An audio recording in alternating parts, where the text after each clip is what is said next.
Happy Valentine's Day, I guess.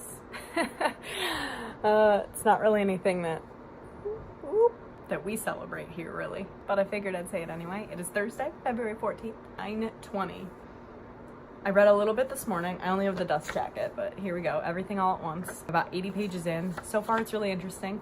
It's about a girl whose aunt, who she was very, very close to, has passed away from breast cancer, and she is like the J.K. Rowling of this universe, and she has left her niece, the main character, behind a set of letters, 24 letters, that she has to follow one by one, and she can't open the next one until she has done what the current letter has told her to do. She was very, very close to her aunt. They were like best friends. The loss is very hard for her. So right now, look at this, 24 days, 3 weeks. So far it's just kind of, my guess is that it's intended to help open our main character. Why can't I think of her name? Lottie up to the world. There's a big secret that I assume will be exposed in the end, that her dad, who is the brother of the deceased aunt, he knows there's a secret, or he feels at least that there's a secret. So I'm interested to find out what that is. So far it hasn't gripped me as much as previous Katrina Leno work, but also I started it after reading Girls on the Verge, so I wasn't really in headspace for something a little bit lighter. Yes, there's a death, but it also reads lighter. Katrina Leno has this sense of humor that is unique to her. And I mean, the first chapter, as you saw yesterday, was hilarious, even though it is a moment in which they're spreading the aunt's ashes, and I'm like laughing about it. So there's that. Also, I'm about 70-ish% through the audiobook of The Hating Game. This wasn't initially on my TBR to be part of any of the challenges, but it will actually cover two, which is Picture on the Spine, as well as a non-traditional format, because I'm listening to it on audiobook. Again, loving it as always. Definitely seeing how like Josh is a little bit more controlling than I recall thinking he was in the beginning, but I think for the dynamic, excuse me, the dynamic of their relationship, it works really, really well. But in lieu of not getting my copy of 99% Mine via the library yet, still on hold, I'm like third in line or something, I figured I'd read a different Sally Thorne book. I also haven't gotten My Sister the Serial Killer in yet, so that failed, but at least I had Finding Yvonne, so that fulfills the diverse read. I still will read that when it comes in, as well as 99% Mine, even though likely they'll be after the Contemporary-A-Thon. Last but not least, I am just over, no, I'm at 65% of After Dark by Haruki Murakami. It's weird. I want to give a synopsis, but I don't really know what's going on, which happens a lot of the time in Murakami novels. And you'd think 65% through I could give you something, but what I can say is there is a girl who's like 19, I believe, and she's at a Denny's, and she gets approached by a guy who knows her older sister, and they talk for a while, and then he goes to practice with his band, and a woman shows up looking for this 19-year-old girl, saying that he sent her because the girl speaks Chinese and she needs her. The woman who shows up, I think her name is Karu.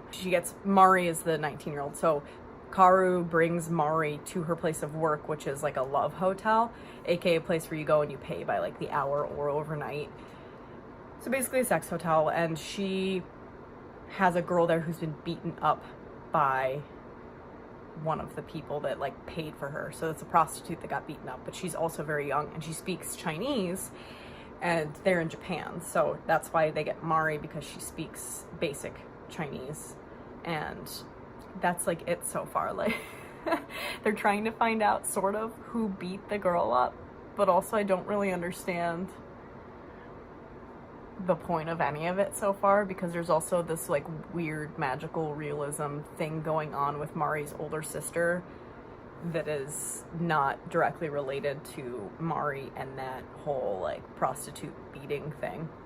So I don't really know. I had initially picked it up to do the non-traditional format in ebook, so it'll work. I'm gonna end up probably reading a lot more than I intended, honestly, but that's just the update. So what are you gonna do? That's it for me right now. My husband has today off as his work, like his normal day off. He's still not feeling great, but I'll probably spend a lot more time with him than I will reading, as I have been doing the past few days, spending all my free time reading. Probably play some video games in the kids' nap, so my book a day is probably at risk, but that doesn't mean that it can't happen. So we'll see what happens. I would like to finish this, but if I finish like after dark or something instead, that'll work too. All right, that's it for me. Bye.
75% through Everything All at Once by Katrina Lena, as you can see.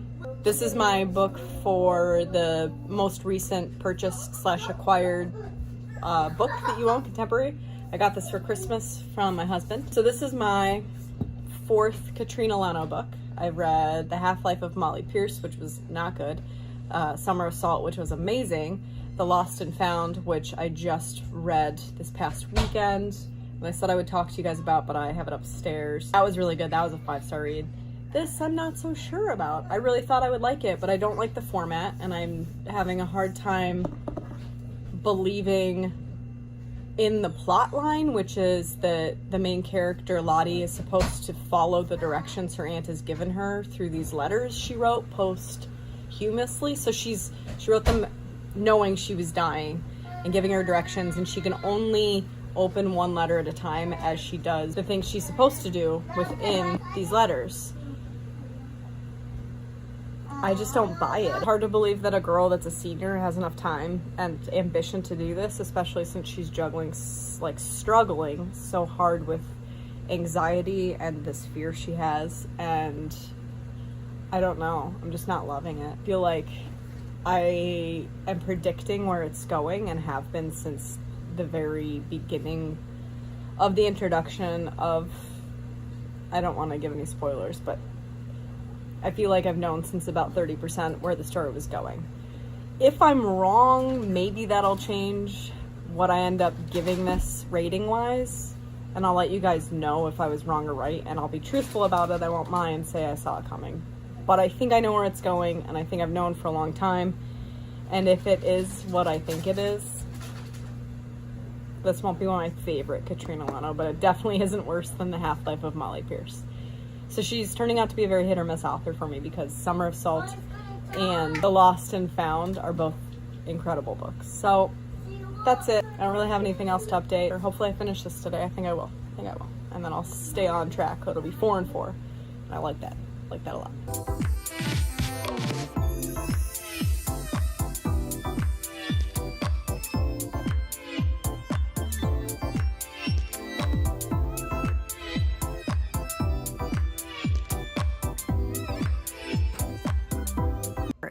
My baby's asleep on my chest, so I'm holding my phone up. So it might be shaky and I apologize.